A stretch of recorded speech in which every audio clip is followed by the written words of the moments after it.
लखनऊ के नवाब वाजिद अली शाह कलकत्ता में नजरबंद क्या हुए। अवध से आया पुलाव कलकत्ता बिरयानी बन खासो आम हो गया। 1180। मुगलई बावर्ची खानों में फारसी नुस्खों ने एक अरसा राज किया, फिर भी काठी कबाब रोल इस शहर के एक नुक्कड़ पे इजाद हुआ। राज तो ब्रिटिश हुकूमत ने भी कई सौ साल किया, पर उनके यूरोपियन जायकों को एक जुविश परिवार ने आज तक संभाल कर रखा। चलाते हैं घर जाने का बाद मालिक को जिम्मा। शायद इस शहर का मिजाज ही शाही है। कल जो कलकत्ता था आज भी वही है। जो भी आया उसे इस शहर ने अपनाया, अपने बगल में बिठाया और अपने दस्तरखान का एक कोना उनके जायकों से भी सजाया। उसी अवधी, मुगलई, यूरोपियन और चाइनीज जायकों से आज होगी मेरी पहली मुलाकात, और कोलकाता की इस दूसरी शाही दावत में आपका खैर मकदम है। तुम्हारे पहुंचा कोलकाता।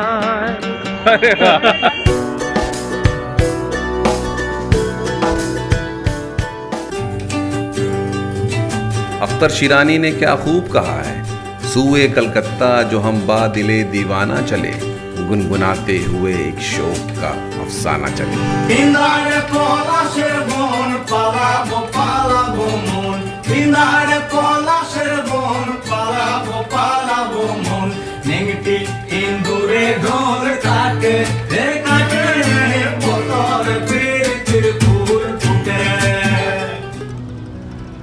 कोलकाता में नए जायकों की तलाश में मुझे आज न्यू मार्केट पहुंचना था।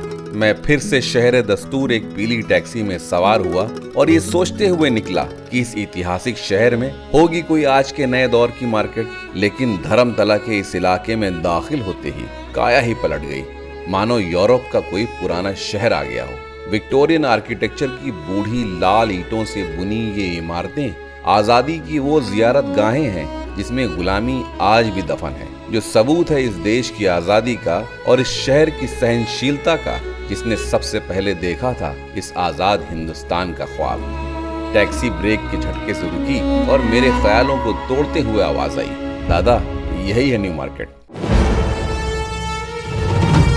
1757 में बंगाल के आखिरी नवाब सिराजुद्दौला को जंग पलाशी में खत्म कर ब्रिटिश ईस्ट इंडिया कंपनी ने बंगाल पे हुकूमत कायम की, तो वॉरेन हेस्टिंग ने 1772 में ब्रिटिश इंडिया की पहली राजधानी मुर्शिदाबाद से कलकत्ता में तब्दील की। 1857 की क्रांति के बाद क्वीन विक्टोरिया की हुकूमत लागू हुई और ब्रिटिश राज का दौर शुरू हुआ, तो बगावत को कमजोर करने के लिए 1858 में अवध के नवाब वाजिद अली शाह को कलकत्ता में नजरबंद कर दिया गया। और ब्रिटिश हुकूमत की इसी दौर में कलकत्ता में 150 सालों से आबाद ब्रिटिश नागरिकों को बाजारों में हिंदुस्तानियों के छूते कंधे जब नागवार हो गए, तो 1874 में सर स्टुअर्ट हॉग ने लाल ईंटों से विक्टोरियन गॉथिक आर्किटेक्चर का ये बाजार खालिस गोरों के लिए बनवाया, जिसका नाम रखा गया न्यू मार्केट। उसी न्यू मार्केट में एक मुगलई जायका ऐसा घुसा कि गोरे भी उसके कायल हो गए। नवाब वाजिद अली शाह की टोली में यूपी से आए एक नौजवान शेख हसन रजा ने आप दाना की फिराक में न्यू मार्केट के इसी ठिये पे बांस की काठियों पर सिके कबाबों को पराठों के साथ गोरे साहेब और मेम साहेबों को परोसा, तो उन्होंने तेल की गंदगी से बचने के लिए कबाबों को पराठों के भीतर लपेटकर कागज की परत में परोसने का मशवरा दिया। और इसी सहूलत के तहत पैदाइश हुई कलकत्ता काठी कबाब रोल की, और 1938 से उनके बेटे शेख निजामुद्दीन के नाम से आबाद निजाम सी है मेरे जायके की पहली मंजिल। अंग्रेजों के जमाने की ये मार्केट है, पूरा कोलकाता यहाँ पर शॉपिंग करने आता है। हम ये मार्केट में घूमेंगे और देखेंगे कोलकाता का जबरदस्त जायका यहाँ कैसे परोसा जाता है।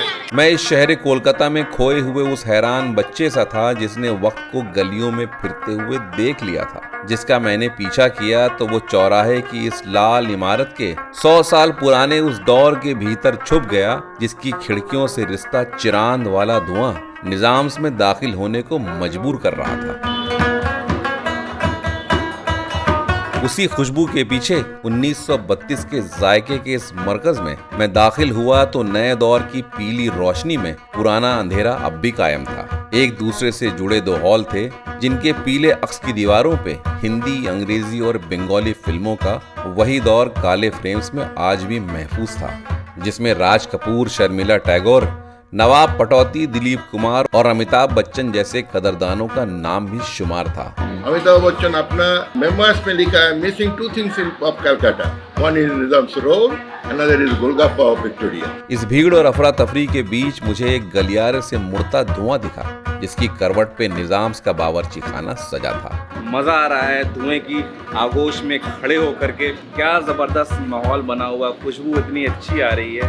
अंगीठी अभी तैयार की जा रही है, कोयले उसमें दिख रहे हैं, पराठे एक तरफ तैयार हो रहे हैं, एक तरफ काठियों में बोटियां गुथी जा रही हैं, जिसको फिर अंगारों पे सेका जाएगा और उस सीखने के बाद जब ये गर्मा गर्म पराठों में जाएंगी तो कहीं तैयार होगा काठी कबाब रोल। मैं काठी कबाबों की शोहरत का राज समझने सीधा इस बड़ी सी भट्टी के करीब पहुंचा तो इस दुबले पतले चिपके हुए गालों वाले कारीगर के सालों से काठी कबाब सेकते हाथों में इसके पुश्तैनी नुस्खे का राज छपा था, जो बड़ी बारीकी से कच्चे धुएं के सौंधेपन के पर्दे के पीछे बबूल की लकड़ी के कोयलों में आग सुलगा रहा था। आप कोलकाता से?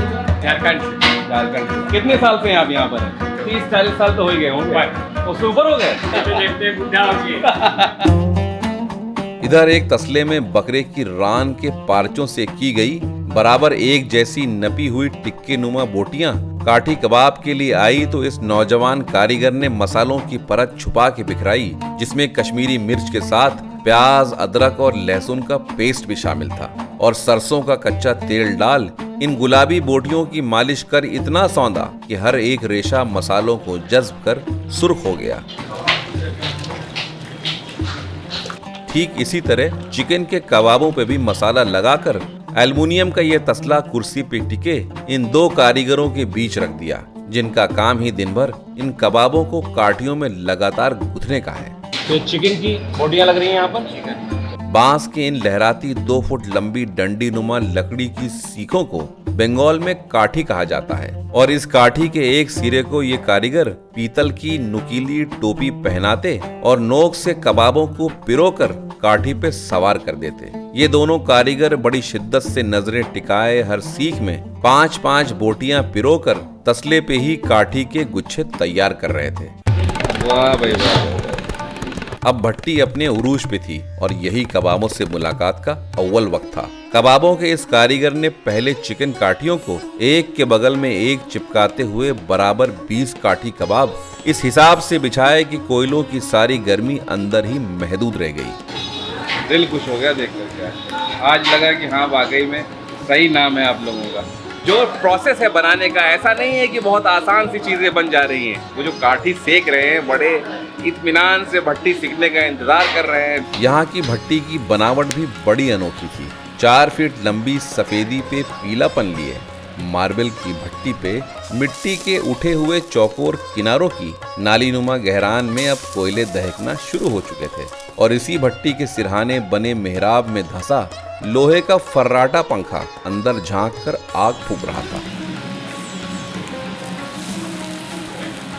पंखे के करीब आंच तेज थी जो आखिर तक मध्यम हो जाती, इसलिए चिरान से उठते धुएं का उबाल जैसे ही आया, आगे के लाल कबाबों पे सौंधेपन की चित्तियां चटकने लगीं और कोयलों पे जमी राख से उठता धुआं जब पिछली काठियों ने जज्ब कर लिया तो उन्हें चुरचुराने के लिए सबसे आगे लगा दिया। गर्मी से बोटियों की नमी आजाद होती रही, चर्बी की मुलाकात अंगारों से लगातार होती रही, चिरांद के साथ धुआं भी भभक के उठता रहा।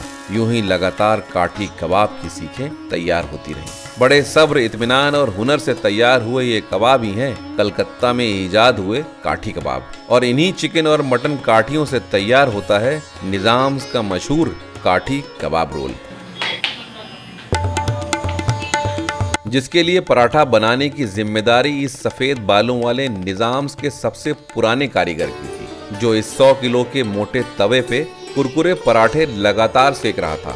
मैदे की गांठ में लिपटी गोल लोइयों को इस कारीगर ने दबा के बेला तो तेल से चिकना लचीला मैदा सतह से चिपक कर फैल गया। जिसे इस बेहद खामोश कारीगर ने हाथों से बढ़ाकर तवे पे चिपकाया तो उनकी चुरचुराहट बोलने लगी और मैदे से सफेदी गायब होते ही तवे की गहरान में तेल में डुबोकर गोलाई में कारीगर ने इतना घुमाया कि पराठों पे लाल लच्छे बज़ाहिर हो गए, जिसपे अंडे की एक परत फेंट कर चिपकाई और तैयार खस्ता कुरकुरे पराठों को आखिरी काउंटर पे उछाल के फेंका। इस काउंटर पे 4 स्टील के कटोरों में सिरके वाली लच्छेदार प्याज, दरबरा कुटा मसाला, कुतरी हुई हरी मिर्च और नींबू सजा था।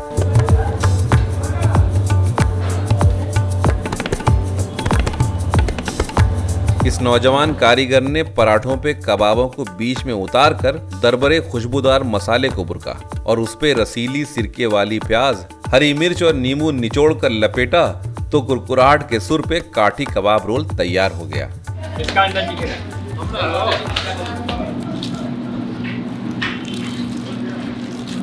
भूख से बेचैन में टेबल की तरफ बढ़ा तो काउंटर में सजे पीले जायके पे नजर पड़ी, जिसका नाम बेगम पसंद था, इसलिए चखना लाजमी हो गया।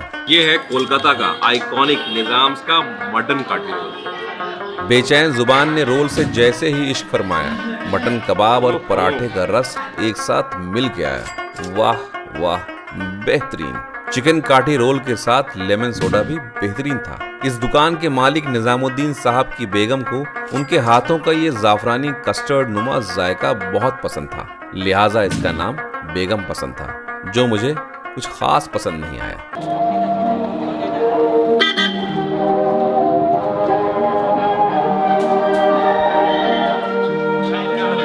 खाने की भाई लाइन से दुकानें हैं यहाँ पर। मैं निजाम से निकला तो दोपहर हो चुकी थी और कोलकाता के ये बाजार भीड़ और मौसम दोनों से गर्म हो चुका था और मुझे तलाश थी इस शहर के जायके की शान की, जो है कलकत्ता की आलू वाली बिरयानी। अच्छा, ये है मेरे पीछे कोलकाता का बहुत ही आइकॉनिक रेस्टोरेंट और जहाँ की बिरयानी बहुत ही ज़्यादा मशहूर है और कोलकाता की one of the best biryani की अगर बात की जाएगी ना तो अमीनिया बिरयानी का भी नाम बहुत ऊपर आएगा। Calcutta became a triangle of 3 Islamic cultures, one of Tipu Sultan, one of Murshidabad Nawab, and one led under the captaincy of Wajid Ali Shah.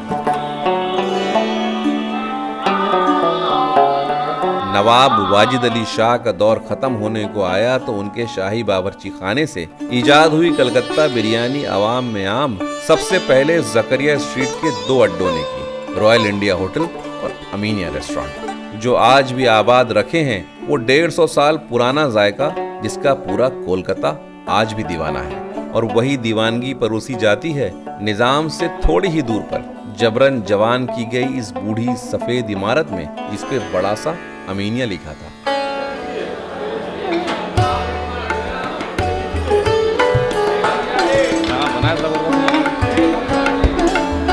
अवधी और मुगलई जायकों की खुशबुओं का ये दरवाजा एक सफेद 2 मंजिला आलीशान हॉल में खुला, जिसके तंदुरुस्त खंभों पे वक्त की नजाकत का पूरा वजन था, जहां दूधिया रोशनी में घुलते दिन के उजाले में 100 लोगों से ज्यादा की भीड़ बिरयानी की दावत उड़ा रही थी और टनटनाती डेगों में खनखनाते चमचों की तेज चाल पे बिरयानी निकल रही थी, जिसके मीठे इत्र के भपके से पूरा हॉल जाफरानी सा महक रहा था। 1180 चल बाबू चल लिखिए 295 पनीर बटर मसाला पनीर बटर मसाला 1180 140 और 160। और पूरे आस्तीन की कत्थई पोशाक में जायकों को कोड में चीखते वेटर्स जायकों से लदी सफेद बोन चाइना की दर्जनों भारी प्लेटें बड़े आसानी से उठाकर टहलते हुए परोस रहे थे। 350 कुर्सियों वाले इस अमीनिया रेस्टोरेंट का लगभग हर कोना भरा था। इतनी भीड़ एक छत के नीचे मैंने पहले कभी नहीं देखी थी।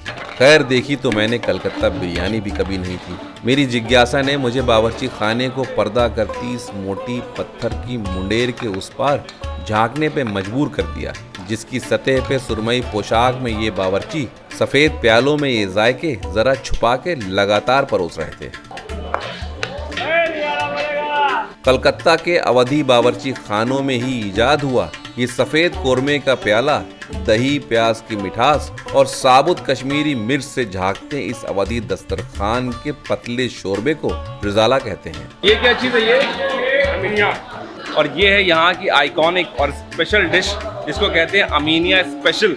इसमें क्या कहा जाता है? एक आलू देते हैं, टमाटर देते हैं, सब कुछ साथ में बनता है।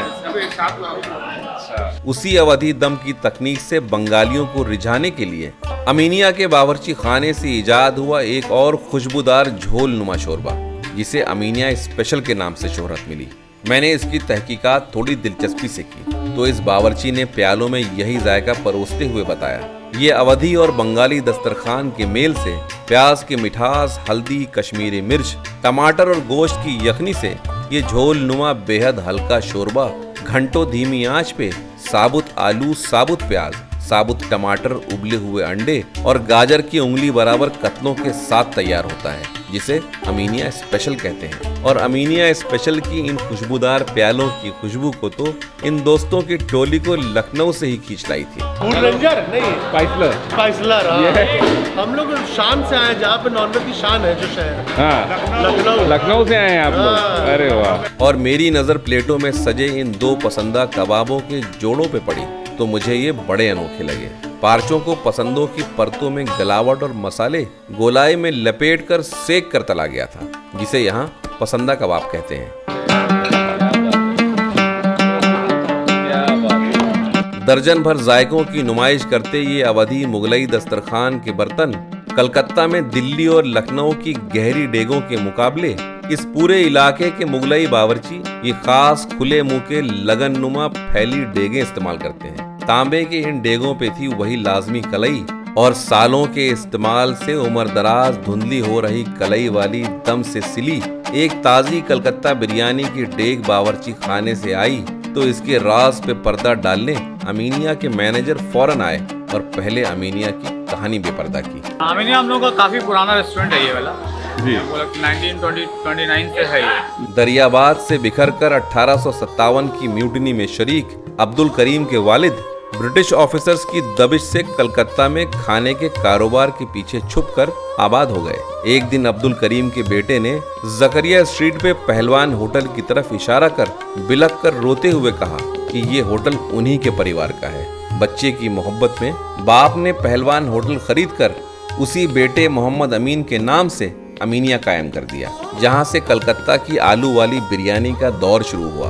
उसी दौर की बिरयानी का घूंघट इस कारीगर ने एक चाल में हटाया तो जाफरान और मीठे इत्र में घुले मसालों का भपका सीधे मेरे मुंह पे आया और दूध और जाफरान से छींटी पीलेपन के धब्बों वाली दमपुख्त कलकत्ता बिरयानी उजले 1 अंगुल के लंबे लंबे अरवा बासमती चावलों से रोशन हो उठी।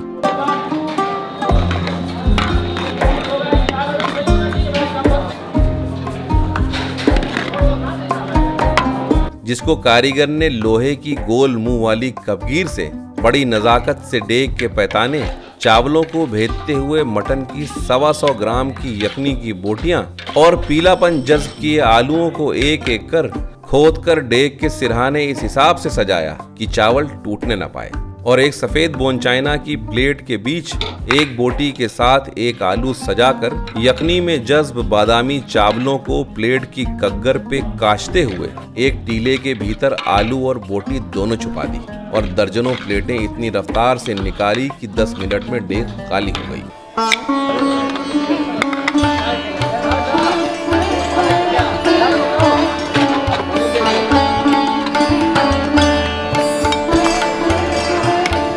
कलकत्ता के मुस्लिम दस्तरखान में इस बिरयानी के साथ ये लटपटा दानेदार मसालों में भुना गोश्त लाजमी जोड़े में परोसा जाएगा, जिसे चांप कहते हैं। चांप किसी भी तरह के हड्डीदार गोश्त से बनेगी और चिकन चांप एक खास किस्म के व्हाइट कॉक के लेग से ही बनेगी। इन नए अवधि मुगलई जायकों से पहली मुलाकात और अधूरी तफ्तीश में नुस्खों के छुपे राज को अब चखने का वक्त था।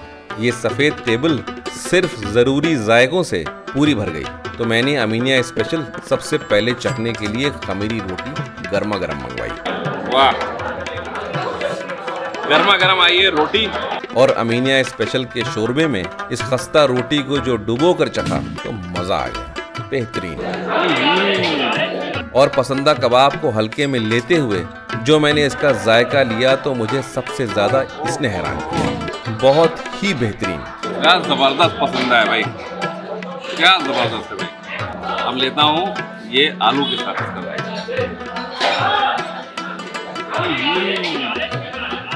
बात है भाई, आलू में बात है। और मैनेजर साहब ने कहा भाई बगैर चाप के बिरयानी मत खाइएगा। आज मैंने कलकत्ता बिरयानी जिंदगी में जब पहली बार चखी तो मैं हैरान रह गया। मुनासिब मसाले, बेहतरीन खुशबू और अव्वल दर्जे का जायका। आज पता लगा यूं ही नहीं है कलकत्ता बिरयानी की दीवानगी। इसकी तकनीक भले ही अवधी है पर इसकी शख्सियत अपनी खुद की ही है। चिकन चाप का दही और मसालों में बना लटपटा जायका हल्की खटास लिए बेहतरीन था। हर जायका अनोखा, हर जायका बेमिसाल। हल्का नहीं, बहुत भारी है कलकत्ता का ये अवधी मुगलई दस्तरखान। अमीनिया से अलविदा लेकर हॉक्स मार्केट में जायकों की गहरान नापने भीड़ में वापस शुमार हुए तो हमारे कोलकाता के मेजबान शुभ्रो बैनर्जी जायके के इस सफर में अपना कंधा दोबारा जोड़ चुके थे। बाजार की गहरान में हुजूम था, इसकी चाल मध्यम थी और हम इसी भीड़ के बहाव में बहते हुए आगे बढ़े तो नीली रेडी पे बेसन में लपेटकर तली जा रही मिर्चों ने किनारा पकड़ने पे मजबूर कर दिया। पालक है, पनीर है, ये आलू है, ये दाल है। जहाँ बंगालियों के पसंदीदा तेले भाजा से मिलते जुलते कई पकोड़े परोसे जा रहे थे। तेले भाजा यानी तेल में तली हुई भाजियां। शुभ्रोदा और मैं रेडी से चिपक के खड़े हुए तो तेल के कटे कनस्टर की आड़ में एक बर्नर के चूल्हे के ऊपर चढ़ी एक लोहे की काली कढ़ाई में ये दुकानदार मूंग के पापड़ तल रहा था और नीले बक्सों पे टिकी स्टील के सीनी नुमा ढक्कनों में 4 किस्म के ताजे पकोड़े सजे थे। एक पीस कर दिया। मैंने पहले पालक की पकौड़ियों की एक प्लेट मंगवाई तो उसने बेसन में झांकते पालक की पत्तियों वाले चौकोर से पकोड़ों को कागज की एक प्लेट में एक हरी सी चटनी के साथ परोसा। चपली कबाब की शक्ल की ये पकौड़ियां बेहतरीन थी। चटनी बढ़िया है। पनीर बेहतरीन, मजा आ गया।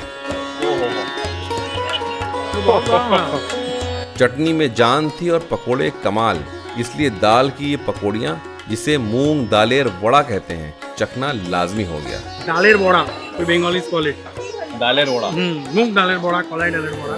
कलकत्ता में मूंग दाल की ये पकौड़ियाँ काफ़ी पसंद की जाती हैं और ऐसी तेले भाजा की दुकानें कलकत्ता शहर के हर नुक्कड़ पे मिल जाएंगी। ये तो दिया नहीं यार तुमने आलू बेसन में लिपटे आलू के तिकोने गुटके मैंने ऐसे पहली बार देखे थे। दुकानदार ने इसे भी हरी मिर्च और आंवले की धुएंधार चटनी के साथ परोसा। गर्मा गर्म जायकेदार ये आलू चटनी के साथ कमाल थे, बहुत ही बेहतरीन। देसी स्टाइल पोटैटो भाजी लाइए।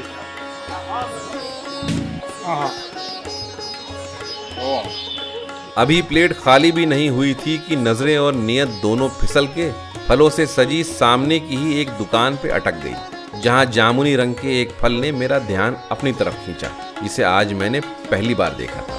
शुभ्रोदा से पूछा तो वो बोले, जामुन होता है, काला जामुन होता है। ना। हाँ, काला जामुन होता है, व्हाइट जामुन होता है। ये 2-3 साल से नया आया है, लाल जामुन। इसे आम जबान में यहाँ जामुन कहा जाता है। मैंने कहा हो ही नहीं सकता और नजरें उसी फल पे टिकाए सफेद कुर्ते पजामे में टोपी लगाए इस लहीम शहीम टोकरियों से घिरे दुकानदार के करीब पहुंचा तो पता चला घंटी से दिखने वाले इस गुलाबी फल को जामरुल कहते हैं। जामरुल, वी कॉल इट जामरुल। ये पहले सफेद हुआ करता था। हाँ। अभी लास्ट 2 इयर्स या 3 इयर्स से मैं देख रहा हूँ ये गुलाबी टाइप का भी दिख रहा है। और जावा एप्पल या वाटर एप्पल कहे जाने वाले इस फल की पैदाइश अंडमान निकोबार की है, जिसकी हरी रंग की एक किस्म बगल में ही सजी थी। ना तो मैंने इस फल के बारे में कभी सुना था और ना ही देखा था। मैंने मुल्ला जी से कहा इसे अपने हिसाब से बनाइए, तो उन्होंने इस फल को लंबाई में कई फांकों में काटकर मसाला छिड़क कर अखबार के लिफाफे में परोस दिया। 250 ग्राम 40 मिर्चवा जो है जो में झाल है, थोड़ा आस्ते खाएगा। झाल नून। जामरुल के इस जायके को जैसे ही मेरी जुबान ने पढ़ा तो रस का एक मीठा फुहारा सा फूटा और नमक में गूदा घुलकर गायब हो गया। उसी का ये हरा वाला यकीनन वाटर एप्पल इसका सही नाम है। बांस की इन बुनी टोकरियों में जाने पहचाने रंग बिरंगे फल जैसे रसभरी, कमरक, पपीता और अमरूद के बगल में अमरूद की शक्ल से मेल खाता एक और फल दिखा जिससे मैं बिल्कुल अनजान था। ये क्या चीज़ है? ये गुलाब जामुन, रोज एप्पल। रोज एप्पल, गुलाब का तरह खुशबू। रोज एप्पल, हाँ, एक पीस खिलाने बड़ी मेहरबानी होगी। सेब की नस्ल के इस फल का नाम रोज एप्पल था। इसकी रूखी पतली परत काटी तो अंदर बीज बड़ा सा था। दांतों से दबिश दी, मिठास बहुत कम है, बिल्कुल गुलाब जैसे गुलाब जल का रस मुंह में निकल रहा, बिल्कुल वैसे ही है।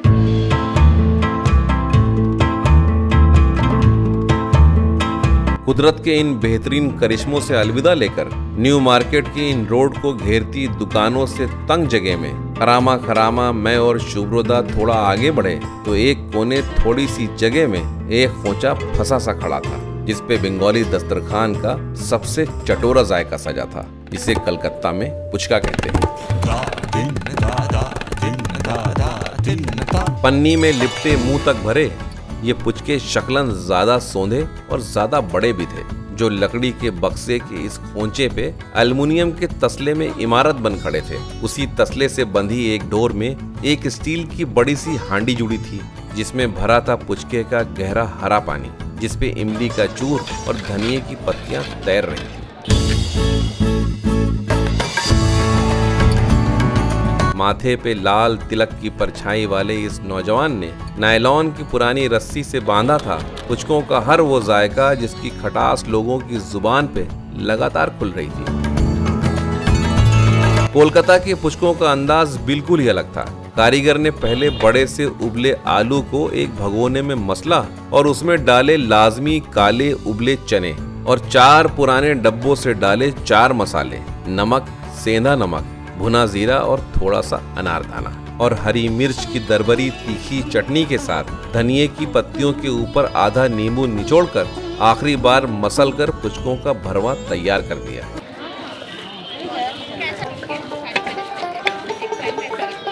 फिर एक पुचके की ऊपरी परत उल्टे हाथ के अंगूठे से भेद कर उसमें सना हुआ आलू का मसाला भर पुचके में ये माशी रंग का पानी बस थोड़ा सा भरा और मेरे फैले हाथों में इस छोटे से दोने में रखा तो मैंने राल से मुंह खाली किया और जितना हो सका उतना बड़ा मुंह खोल के पुचकों को जुबान पे लगातार फोड़ा तो तेज खटास पे मिर्चों की तेजी आई।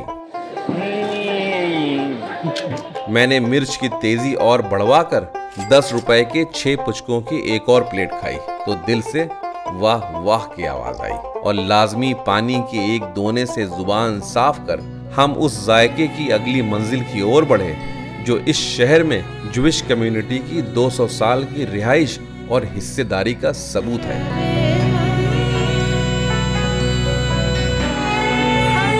18वीं शताब्दी में इराक के बगदाद और सीरिया से आए बगदादी ज्यूज कलकत्ता में इंडिगो, कॉफी, रेशम, चीनी, मसाले और अफीम के कारोबार में इतना आबाद हुए कि उनकी आबादी भी 5000 हो गई।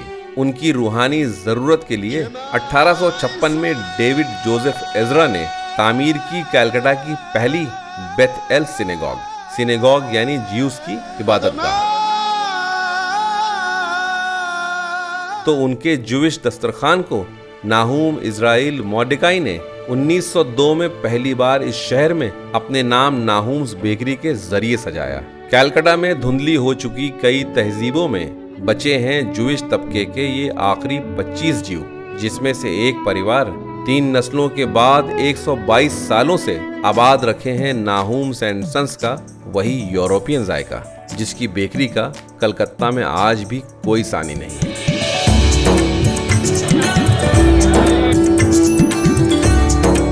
मैं शुभ्रोदा के पीछे पीछे हॉक्स मार्केट की इस दुकान को तलाशते हुए आगे बढ़ा तो इस दुकान के 3 कोनों से लिपट कर घूमती इंतजार की लंबी लाइन इसकी शोहरत का सबूत थी। लाइन लगी है, हमें घुसने को मिलेगा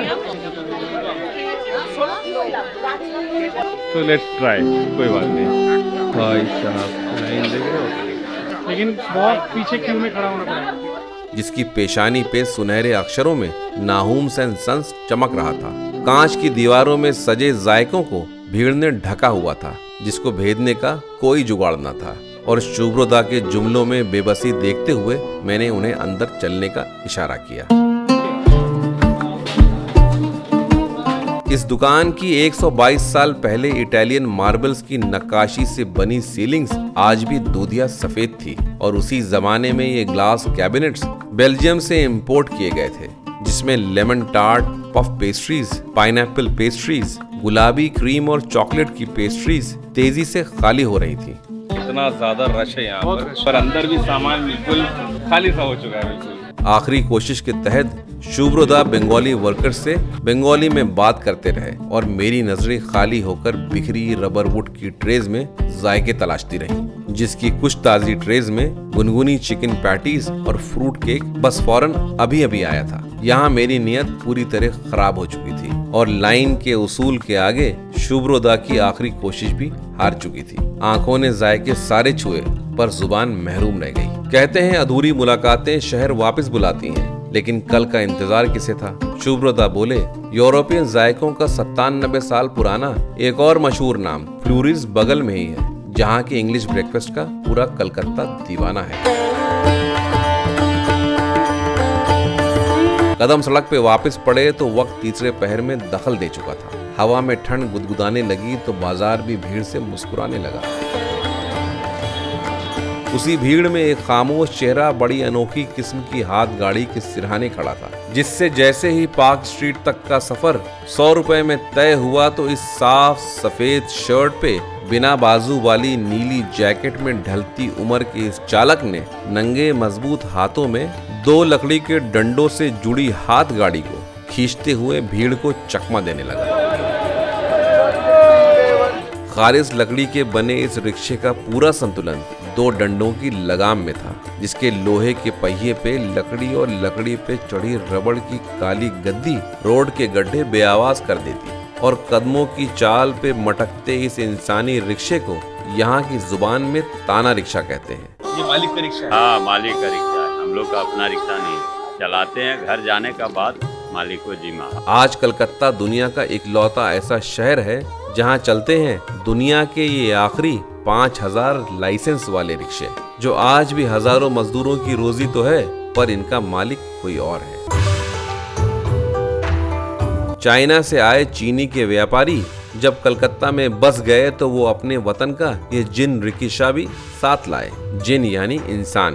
पालकी का दौर खत्म हुआ तो पालकी उठाने वाले बिहार और उड़ीसा के मजदूर और किसान इंसानी रिक्शे बन इस शहर के गली टोलों की चाल बन गए। There's a very famous old song of Mr. Arjun Ratto, তুমি চোরে সখী আব্দুল মান্নান হোসেনের ভাঙা চোরা রিকশায় আরে আলতা সিঁদুরে রাঙাইয়া সাড়ে Yes. आप कैलकाटा में? Yes.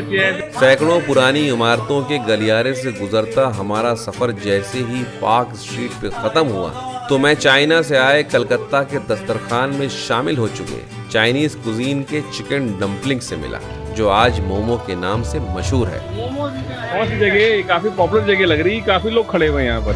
क्यों दादा, कौन सी जगह है ये पार्क स्ट्रीट है। काफी पुरानी शॉप है क्या ये?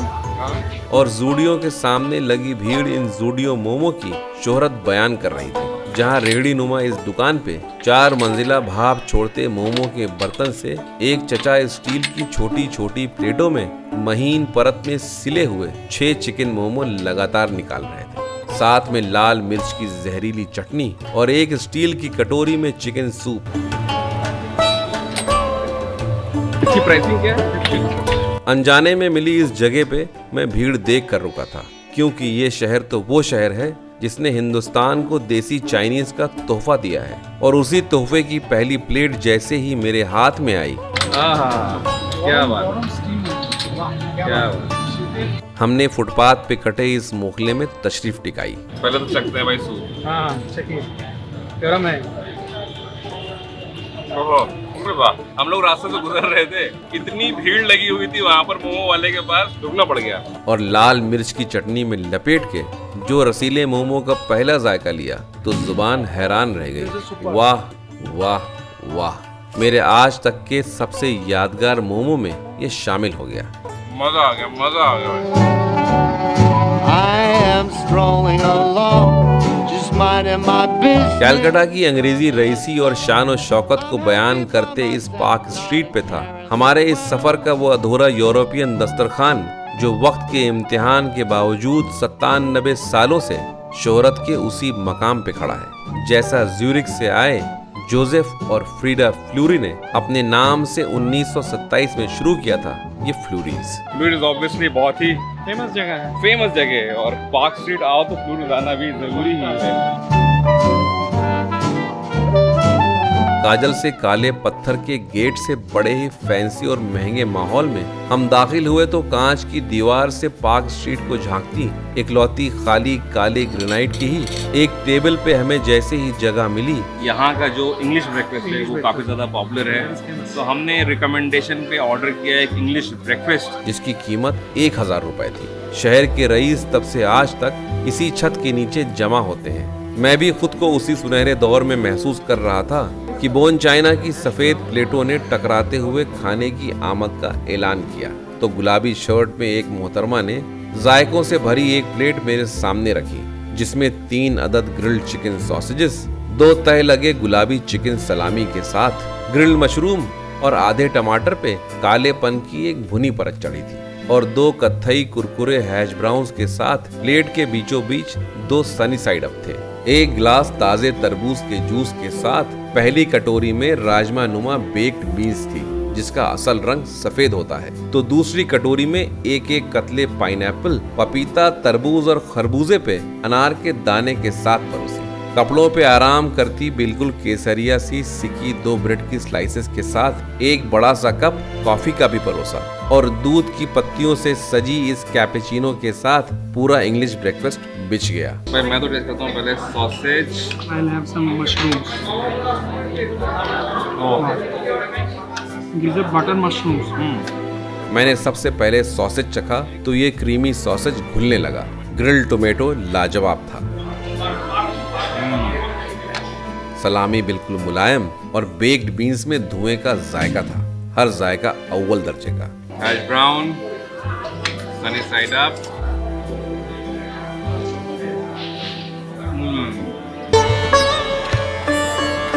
यहाँ की चिकन पैटीज इतनी मशहूर है कि राज कपूर साहब भी इसके दीवाने थे। ये खस्ता परतों वाली गोल पैटी की पोटली एक बटन से बंद थी जिसको मैंने बीच से 2 हिस्सों में खोला तो मसालों में गुना चिकन भरा था। बहुत फ्लेकी आउटर लेयर है, बहुत सारी स्टफिंग अंदर है और चिकन पैटीज भी भाई इनका सिग्नेचर आइटम है। और जो मैंने इसका पहला जायका लिया तो मक्खन का तेज जायका आया, शायद मुझे उम्मीद ज्यादा थी। स्ट्रॉबेरी क्यूब करके कोई केक है इनका, वो ट्राई करेंगे और वो कहते हैं कि यहाँ पर हमेशा से बन रहा है। और ये है यहाँ की हेरिटेज स्ट्रॉबेरी क्यूब। कहते हैं गुलाबी क्रीम की गाढ़ी परतों वाली ये रेसिपी 97 सालों से आज भी वैसी ही बनती है। मैंने और शुभ्रोदा ने इसका जायका एक साथ लिया।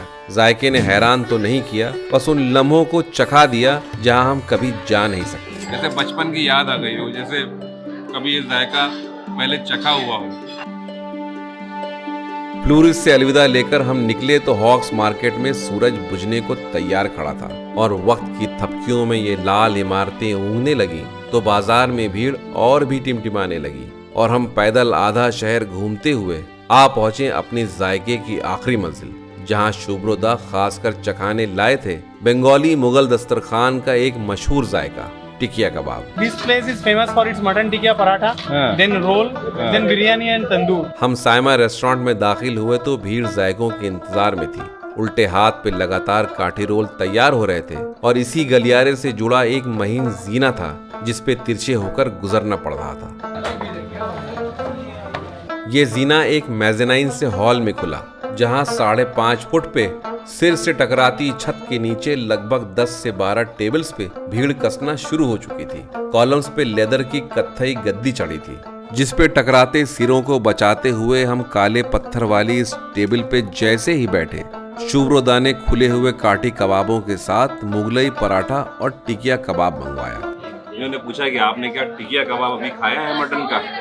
मैंने कहा भाई नहीं खाया है, तो इसीलिए हम लोग आधा कलकत्ता घूमते हुए बिल्कुल आधे घंटे से चलते चलते चलते कितना चले होंगे, कितना कम से कम 2-3 किलोमीटर तो भाई चला करके लाया। 3 किलोमीटर तो अच्छा, ये हर मोड़ पर बोले बस आ गया, हर मोड़ पर बोले आ गया।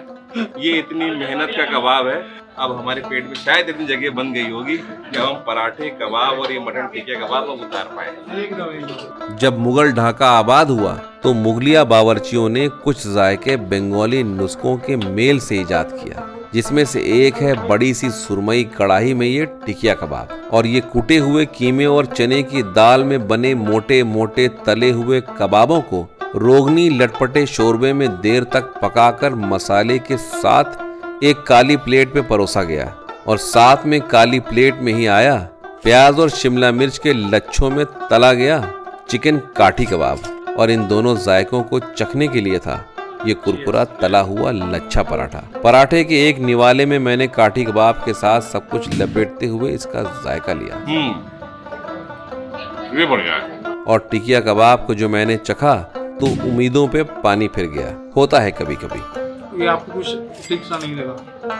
I can understand.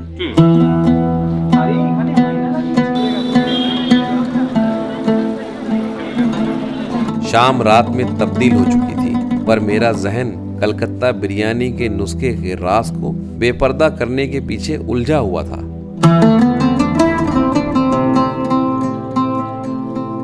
क्योंकि लगभग हर मशहूर दुकान ने मुझे बावर्ची खाने में घुसने से मना कर दिया था। जब सारी उम्मीदें नाकाम हो गईं तो मैंने अपने स्कूल के बचपन के एक दोस्त से मदद मांगी और बेपर्दा करने की कोशिश की कलकत्ता की वो बिरयानी जिसका पूरा शहर दीवाना है। और इसी जद्दोजहद की कहानी सुनाऊंगा मैं कल।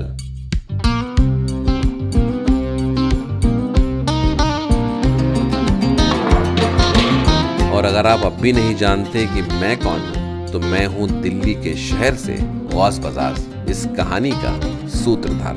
सलामत सलामत सलाम सलामत सलामत सलामत सलाम सलामत